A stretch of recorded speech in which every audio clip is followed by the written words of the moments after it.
Kini pinakadako. Kamuting kahoy.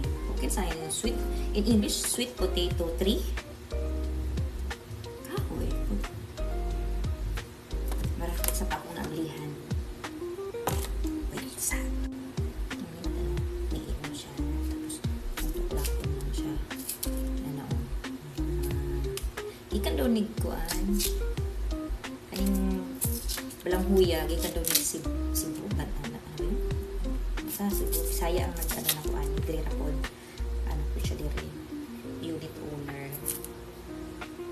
Bisaya ang dako po. Aw dili siya yung dako gamay lang.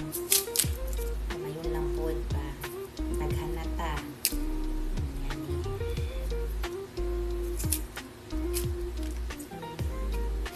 Ano siya mapanit.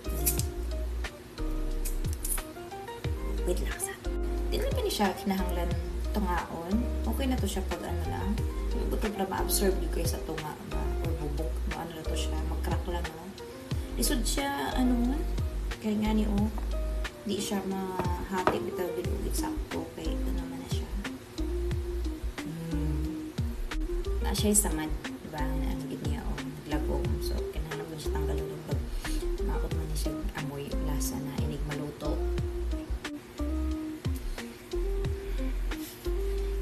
Nakit na akong ano, gahi juga siya. Literal gid ni nga kamuting kahoy.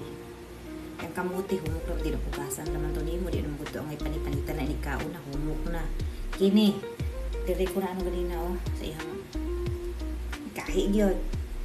Ang gahi mas gahi gyud ni. Kamuting kahoy gyud. Nga ni ba yang gahi gyud siya. Dapat produkto ni na. Gahi gyud. Grabe ba? Iya, uy. Ay, nanin ka gahi. Gahi. Nahan. Pero kini may ito na. Ito. Iya, uy. Lami naman ko niya siya pag maluto na. Pero grabe lagi pa. Okay. Madismukit ako. Hindi na. Mahuman rataan eh. Lalo akong pa niya ako nakanitan ko. Nya ako pag mong gitunga, di rin siya ang may tungaon. Kaya di po siya pantay pag imong gitungain. Di tayo maayo. So, okay. Ayusin natin. Dahil nag-ingon tong akong gipalitan ang Bisaya po to si labo lagi daw ni. Bantay ba daw di ni labo kay labunog ka talaga sa akin. Storya lang ito. Pero labo lagi daw ni. Sa di ka naglabo, labubo. Ang kira yung kung labugo